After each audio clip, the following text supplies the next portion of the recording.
ಜಗದೀಶ್ ಶೆಟ್ಟರ್ ಗರ್ವಾಪ್ಸಿಯನ್ನ ಮಾಡಿದ ಮೇಲೆ ಕಾಂಗ್ರೆಸ್ಸಿಗರಿಗೆ ಟೆನ್ಷನ್ ಶುರು ಆಗಿದೆ ಅಂತೂ ತಪ್ಪಲ್ಲ. ನಿಜಕ್ಕೂ ಜಗದೀಶ್ ಶೆಟ್ಟರ್ ಬಿಜೆಪಿಗೆ ಹೋಗ್ತಾರೆ ಅಂತ ಕನ್ವನ್ಸಲ್ಲೂ ಅನ್ಕೊಂಡಿರ್ಲಿಲ್ವಂತೆ ಕಾಂಗ್ರೆಸ್ನ ನಾಯಕರು.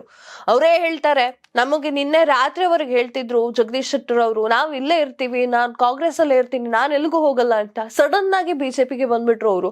ಅದನ್ನು ಕೂಡ ಕಾಂಗ್ರೆಸ್ ನಲ್ಲಿ ಇದ್ದವರಿಗೆ ಸ್ವಲ್ಪ ಆಗ್ಲಿಲ್ಲ ಅಥವಾ ನುಂಗಲಾರ್ದ ತುತ್ತು ಅಂತಾನೆ ಹೇಳಬಹುದು ಗರ್ವಾಪ್ಸಿ ಮಾಡಿದ್ದು.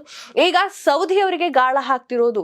ಕತ್ತಿ ಅವರಂತೂ ಡೈರೆಕ್ಟ್ ಆಗಿ ಹೇಳಿದ್ರು, ಸೌದಿ ಅವರು ಬಂದೇ ಬರ್ತಾರೆ, ನಾನು ಆ ಟೀಮಲ್ಲಿ ಇದ್ದೀನಿ, ಅವರ ಮನವೊಲಿಸಿ ಕರ್ಕೊಂಡ್ ಬರುವಂತಹ ಟೀಮಲ್ಲಿ ನಾನು ಇದ್ದೀನಿ ಅಂತ ಕತ್ತಿ ಅವರೇ ಹೇಳಿದ್ರು. ಈಗ ಲಕ್ಷ್ಮಣ್ ಸವದಿಯನ್ನೂ ಕಳೆದುಕೊಳ್ಳೋಕೆ ಕಾಂಗ್ರೆಸ್ ಒಪ್ಪುತ್ತಾ ಇಲ್ಲ, ಕಾಂಗ್ರೆಸ್ನ ಹೈಕಮಾಂಡ್ ಕೂಡ ಒಪ್ಪುತ್ತಾ ಇಲ್ಲ.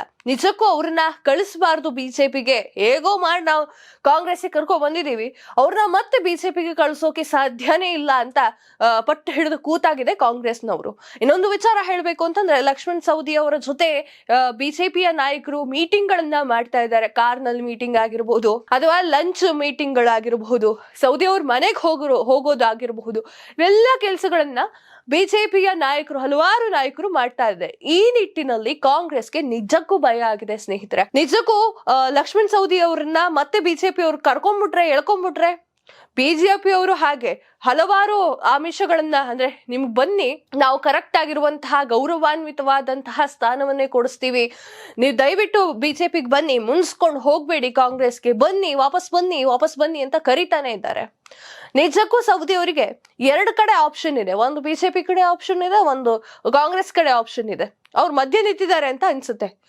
ಇನ್ನೊಂದು ವಿಚಾರ ಹೇಳ್ಬೇಕು ಅಂತಂದ್ರೆ, ನಿಜಕ್ಕೂ ಲಕ್ಷ್ಮಣ್ ಸವದಿ ಅವರ ಒಂದು ಜನರ ಕಾರ್ಯಕ್ರಮ ಅಥವಾ ಜನರನ್ನ ನೋಡ್ಕೊಳ್ಳುವಂತ ರೀತಿ, ಆ ಕ್ಷೇತ್ರದ ಜನರನ್ನ ನೋಡ್ಕೊಳ್ಳುವಂತಹ ರೀತಿ ತುಂಬಾ ಚೆನ್ನಾಗಿದೆ ಅನ್ಸುತ್ತೆ. ಅವರು ಪಕ್ಷೇತರವಾಗಿ ನಿಂತಿದ್ರು ಕೂಡ ಗೆಲುವನ್ನ ಸಾಧಿಸ್ಕೊಂಡೇ ಬರ್ತಿದ್ರು ಅವರು. ನಿಜಕ್ಕೂ ಹೌದು, ಲಕ್ಷ್ಮಣ್ ಸವದಿ ಅವರು ಅಷ್ಟು ಒಂದು ಶಕ್ತಿ ಇತ್ತು, ಮತದಾರರು ಅವರನ್ನ ಅಷ್ಟು ಪ್ರೀತಿಯಿಂದ ನೋಡ್ಕೊಂತಿದ್ರು.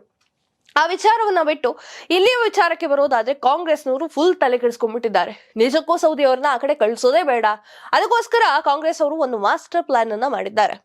ಆ ಮಾಸ್ಟರ್ ಪ್ಲಾನ್ ಮಾಡಿದ್ದಾರೆ. ಯಾವ ತರ ಮಾಸ್ಟರ್ ಪ್ಲಾನ್ ಅನ್ನ ಕಾಂಗ್ರೆಸ್ ಅವರು ಮಾಡಿದ್ದಾರೆ, ಕಾಂಗ್ರೆಸ್ನ ಹೈಕಮಾಂಡ್ ಮಾಡಿದೆ ಅನ್ನೋದ್ರ ಬಗ್ಗೆ ಸಂಕ್ಷಿಪ್ತ ಮಾಹಿತಿಯನ್ನ ಕೊಡ್ತೀವಿ ನೋಡಿ. ಚಿಕ್ಕೋಡಿಯಲ್ಲಿರುವಂತಹ ಲೋಕಸಭಾ ಕ್ಷೇತ್ರ, ಚಿಕ್ಕೋಡಿ ಒಂದು ಲೋಕಸಭಾ ಕ್ಷೇತ್ರವಲ್ಲ, ಆ ಲೋಕಸಭಾ ಕ್ಷೇತ್ರದಲ್ಲಿ ಚಿದಾನಂದ ಸೌದಿಯನ್ನ, ಅಂದರೆ ಲಕ್ಷ್ಮಣ್ ಸವದಿ ಅವರ ಮಗ ಚಿದಾನಂದ ಸೌದಿ ಅವರಿಗೆ ಟಿಕೆಟ್ ಅನ್ನ ನೀಡಿದ್ರೆ, ಕಾಂಗ್ರೆಸ್ ಟಿಕೆಟ್ ಅನ್ನ ನೀಡಿದ್ರೆ ನಿಜಕ್ಕೂ ಸೌದಿ ಅವರು ಬಿಜೆಪಿಗೆ ಹೋಗೋದಿಲ್ಲ. ಯಾಕೆ ಹೋಗ್ತಾರೆ? ಮಗ ಕಾಂಗ್ರೆಸ್ ಅಲ್ಲಿ ಇರ್ತಾನೆ, ಅದು ಚಿಕ್ಕೋಡಿಯಿಂದ ಆತನಿಗೆ ಒಂದು ಟಿಕೆಟ್ ಸಿಕ್ಕಿರುತ್ತೆ. ಯಾಕೆ ಸೌದಿ ಅವರು ಮತ್ತೆ ಬಿಜೆಪಿಗೆ ಹೋಗುವಂತಹ ಪ್ರಯತ್ನವನ್ನ ಮಾಡ್ತಾರೆ? ಕಾಂಗ್ರೆಸ್ ಇಂಥದ್ದು ಒಂದು ಮಾಸ್ಟರ್ ಪ್ಲಾನ್ ಅನ್ನ ಮಾಡಿದೆ. ಚಿದಾನಂದ ಸೌದಿ ಅವರಿಗೆ ಚಿಕ್ಕೋಡಿ ಕ್ಷೇತ್ರಕ್ಕೆ ಏನಾದ್ರೂ ಟಿಕೆಟ್ ಕೊಟ್ಬಿಟ್ರೆ, ಅವರು ನಿಜಕ್ಕೂ ಚಿಕ್ಕೋಡಿ ಕ್ಷೇತ್ರದಲ್ಲಿ ಇವರೇನಾದ್ರೂ ಗೆದ್ದರೆ ಮಗ MP ಆಗ್ತಾರೆ. ಇವ್ರು ಯಾಕೆ ಬಿಜೆಪಿಗೆ ಹೋಗ್ಬೇಕು? ಲಕ್ಷ್ಮಣ್ ಸವದಿ ಅವರು ಮತ್ತೆ ಯಾಕೆ ಬಿಜೆಪಿಗೆ ಹೋಗ್ತಾರೆ? ಎಷ್ಟೇ ದೊಡ್ಡ ಆಮಿಷವನ್ನ ಬಿಜೆಪಿ ಅವರು ತೋರಿಸಿದ್ರು ಕೂಡ ಲಕ್ಷ್ಮಣ್ ಸವದಿ ಅವರು ಅದಕ್ಕೆ ತಲೆ ಕೂಡ ಹಾಕಲ್ಲ. ಯಾಕಂತಂದ್ರೆ ಚಿದಾನಂದ ಸವದಿ ಅವರಿಗೆ ನಿಜಕ್ಕೂ ಕಾಂಗ್ರೆಸ್ನ ಚಿಕ್ಕೋಡಿಯಲ್ಲಿ ಏನಾದ್ರೂ ಟಿಕೆಟ್ ಕೊಟ್ರೆ, ಅವರು ಗೆದ್ರೆ ಅದಕ್ಕಿಂತ ಖುಷಿ ಏನಿದೆ ಅಪ್ಪನಿಗೆ ಅಲ್ವಾ? ಈ ನಿಟ್ಟಿನಲ್ಲಿ ಒಂದು ಐಡಿಯಾವನ್ನ ಮಾಡ್ಕೊಂಡಿದೆ ಹೈಕಮಾಂಡ್, ಕಾಂಗ್ರೆಸ್ನ ಹೈಕಮಾಂಡ್. ಇನ್ನೊಂದು ವಿಚಾರ ಏನು ಅಂತಂದ್ರೆ, ಚಿಕ್ಕೋಡಿಯಲ್ಲಿ ಏನಾದ್ರೂ ಚಿದಾನಂದ ಸವದಿ ಅವರಿಗೆ ಟಿಕೆಟ್ ಅನ್ನ ನೀಡಿದ್ದರೆ, ಬೆಳಗಾವಿ ಕ್ಷೇತ್ರದಲ್ಲಿ ಸತೀಶ್ ಜಾರಕಿಹೊಳಿ ಇದ್ದಾರಲ್ಲ, ಅವರನ್ನ ನಿಲ್ಲಿಸಿ ಅಲ್ಲಿ ಗೆಲ್ಲಿಸಿ ಅವರನ್ನ ಡೆಲ್ಲಿಗೆ ಕಳಿಸಿದ್ರೆ ಸಚಿವ ಸ್ಥಾನ ತೆರವಾಗುತ್ತೆ. ಆ ಸಚಿವ ಸ್ಥಾನಕ್ಕೆ ಸವದಿ ಅವ್ರನ್ನ ಕೂರಿಸ್ಬಿಟ್ರೆ ಆಯ್ತಲ್ಲ, ಅಪ್ಪ ಮಿನಿಸ್ಟರ್, ಮಗ MP. ಇನ್ಯಾಕೆ ಹೋಗ್ತಾರೆ ಸೌದಿ ಅವರು ಬಿಜೆಪಿಗೆ ಅಲ್ವಾ? ಇದಿಷ್ಟು ಆಫರ್ಗಳನ್ನ ಕಾಂಗ್ರೆಸ್ ಸರ್ಕಾರ, ಕಾಂಗ್ರೆಸ್ ಗವರ್ಮೆಂಟ್ ಅಥವಾ ಕಾಂಗ್ರೆಸ್ ನಲ್ಲಿರುವಂತಹ ಹೈಕಮಾಂಡ್ ಸೌದಿ ಅವರಿಗೆ ಆಪರ್ಚುನಿಟಿ ಅಥವಾ ಅವಕಾಶ ಅಥವಾ ಏನೋ ಒಂದು, ನಿಮ್ಮ ಮಗನನ್ನ ಚಿಕ್ಕೋಡಿಯಲ್ಲಿ ಟಿಕೆಟ್ ಕೊಡ್ತೀವಿ, ನಿಮಗೆ ಬೆಳಗಾವಿ ಈ ತರ ಇದೆ ಅಂತ ಹೇಳಿದ್ರೆ ಅಪ್ಪ ಮಿನಿಸ್ಟರ್ ಆಗ್ತಾರೆ, ಮಗ MP ಆಗ್ತಾರೆ. ಇನ್ಯಾಕೆ ಬಿಜೆಪಿ ಕಡೆ ಮಕ ಮಾಡಿ ನೋಡ್ತಾರೆ ಅವರು ಸೌದಿ ಅವರು? ಇದು ಕಾಂಗ್ರೆಸ್ನವರು ಸೌದಿಗೆ ಕೊಟ್ಟಿರುವಂತಹ, ಲಕ್ಷ್ಮಣ್ ಸವದಿ ಅವರಿಗೆ ಕೊಟ್ಟಿರುವಂತಹ ದೊಡ್ಡ ಗಿಫ್ಟ್ ಅಂತಾನೆ ಹೇಳಬಹುದು. ಊಹಾಪೋಹಗಳು ಹೊರದಾಡ್ತಾ ಇದ್ರು, ಚಿಕ್ಕೋಡಿಯಲ್ಲಿ ಚಿದಾನಂದ ಸವದಿ ಅವರಿಗೆ ಟಿಕೆಟ್ ನ ಕೊಡ್ತೀವಿ ಅಥವಾ ಕೊಡಲ್ಲ ಅನ್ನುವಂಥದ್ದು ಕೂಡ ಊಹಾಪೋಹಗಳಿದ್ರೂ ಕೂಡ ಇದೊಂದು ಐಡಿಯಾ ಮಾಡ್ಬಿಟ್ರೆ ಸಾಕು, ಲಕ್ಷ್ಮಣ್ ಸವದಿ ಅವರು ಬಿಜೆಪಿಗೆ ಹೋಗ್ತಾರೆ. ಮೀಟಿಂಗ್ ಎಲ್ಲ ಕ್ಯಾನ್ಸಲ್, ಕಾರಲ್ಲಿ ಕೂತ್ಕೊಂಡು ಮೀಟಿಂಗು ಕ್ಯಾನ್ಸಲ್, ಲಂಚ್ ಅಲ್ಲಿ ಕೂತ್ಕೊಂಡು ಮೀಟಿಂಗು ಕ್ಯಾನ್ಸಲ್. ಯಾರೆಷ್ಟೇ ಬಡ್ಕೊಂಡ್ರು ಬಿಜೆಪಿ ಕಡೆ ತಿರುಗು ನೋಡಲ್ಲ ಅವರು.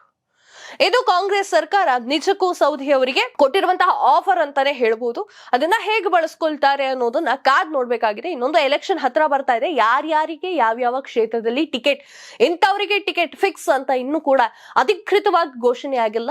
ಅದು ಘೋಷಣೆ ಆದ ಮೇಲೆ ನಿಜಕ್ಕೂ ಗೊತ್ತಾಗುತ್ತೆ. ಇನ್ನೊಂದು ವಿಚಾರ ಏನಂತಂದ್ರೆ, ಲೋಕಸಭಾ ಎಲೆಕ್ಷನ್ ಹತ್ರ ಬರ್ತಾ ಇರುವಂತಹ ಕಾರಣಕ್ಕಾಗಿ ಹಲವಾರು ರಾಜಕೀಯ ಬದಲಾವಣೆಗಳು ಕೂಡ ನಡೀತಾ ಇರುತ್ತೆ.